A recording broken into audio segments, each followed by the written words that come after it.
Okay, my good friends, creationism is now a conspiracy theory, extremely dangerous, just as dangerous as the people that tried to break into our capital. And it's this young creationist theory of Earth and so forth is one we cannot ignore because it is dangerously opposed to science.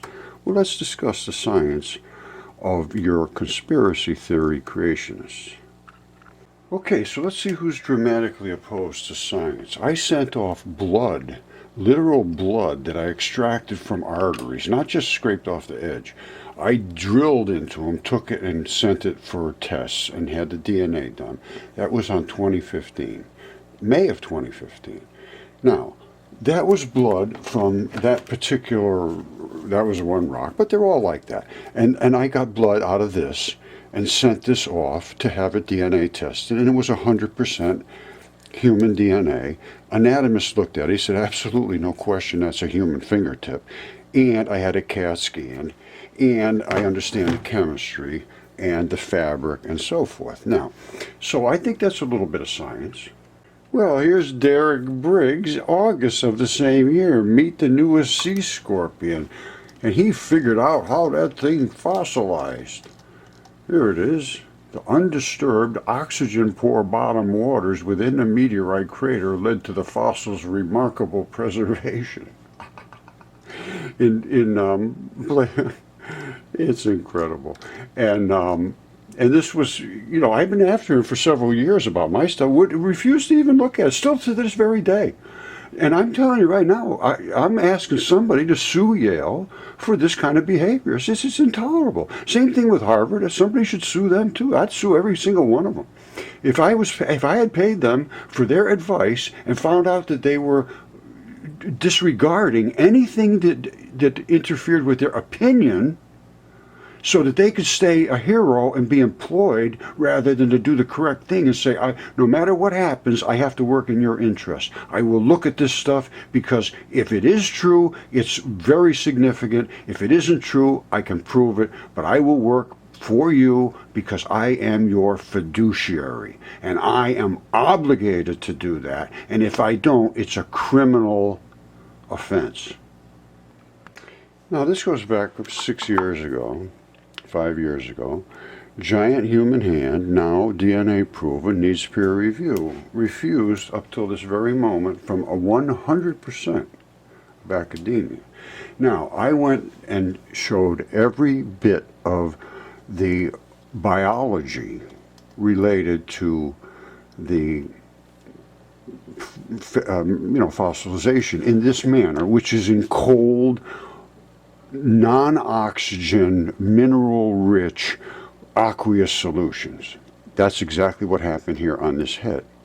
Now let me show you, this was before Derek Briggs from Yale published his paper about petrification in that particular manner. Now, I had been trying to get him to see my stuff for at least several years prior to this, and he refused. He still refuses to this day. That's Derek Briggs from Yale University. I think you should contact him and ask him why he wouldn't look at my stuff.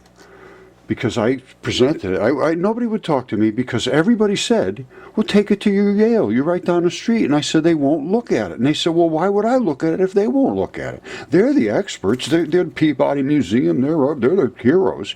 I said, no, they just refuse to do it. And they said, well, why would they refuse to do it? I said, because they just don't want to see it. If you would just look at it, not a one single taker. None, zero. I blame it all on Yale myself because every one of them said, well, we were right down the street from Yale. And I said, well, they won't look at it. And they said, well, that's because you're an idiot. You're a creationist idiot.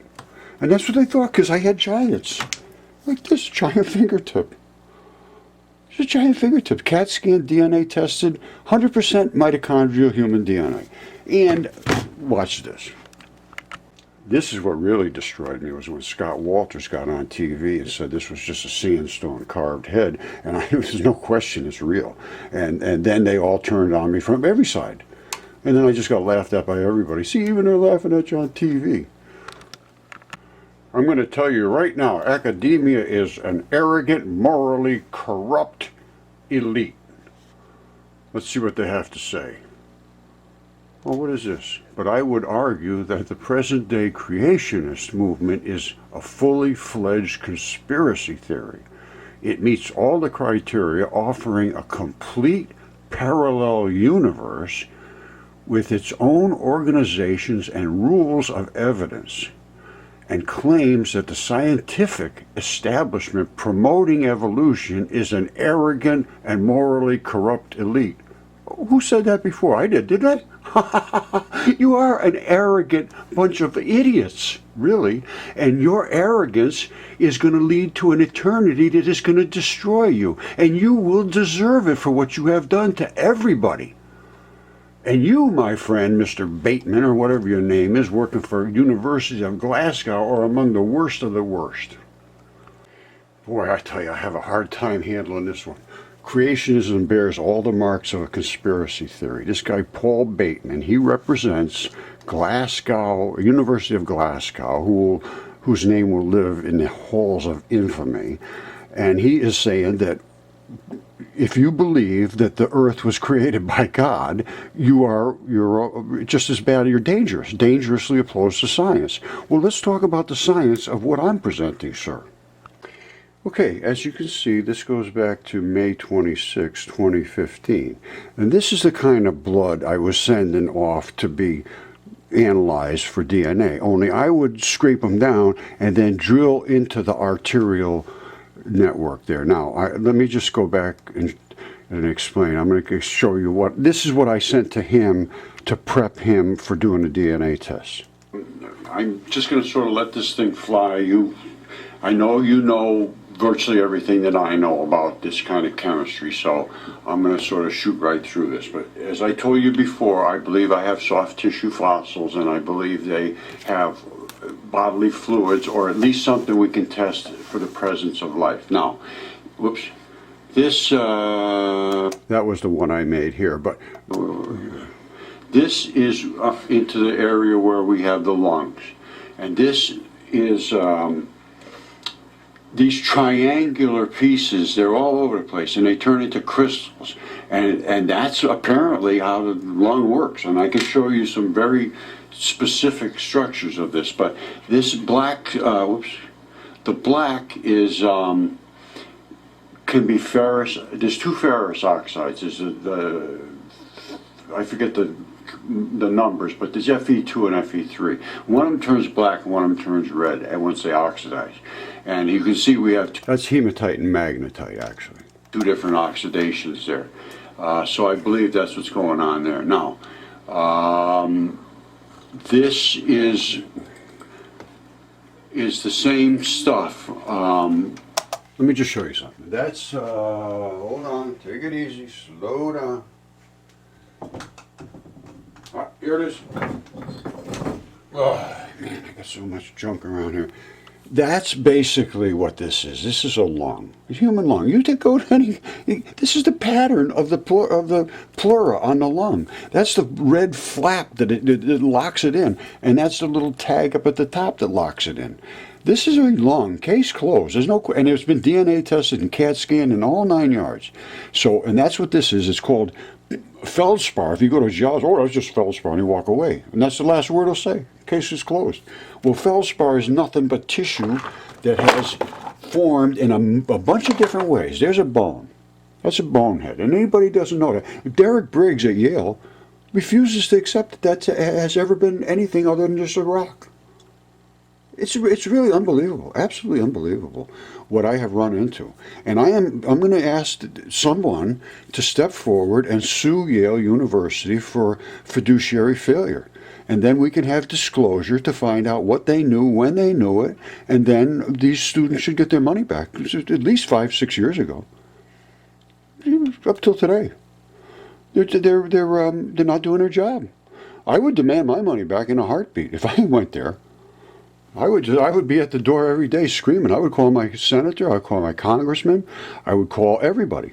And I'd say, why won't these people pay attention to reality? Their job is to be teachers, professors, their fiduciary obligation is to work in the best interest of the students, not in their best interest, and that is exactly what's happened.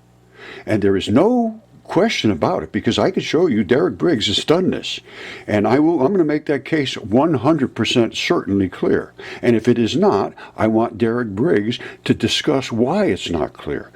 He refused all of my information, DNA and CAT scans and specimens, never would allow me to show them to him, and just kept saying, nope, can't be, can't be, can't be, can't be, can't be. And then he does a paper exactly on what I had presented to him, only he's calling them crustaceans or some silly stuff like that.